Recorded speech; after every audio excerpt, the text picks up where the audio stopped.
Hello guys, welcome to Seek the Programming Guide channel.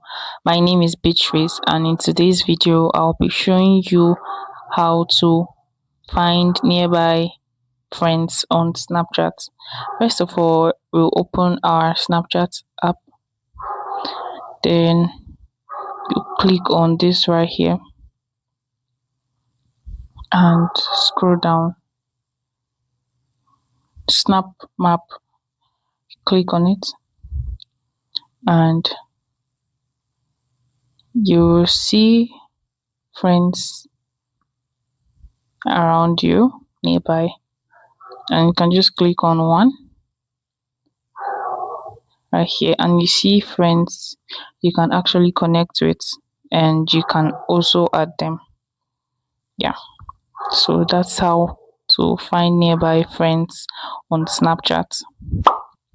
If you find this guide helpful, give this a thumbs up and equally subscribe to get more helpful tips like this.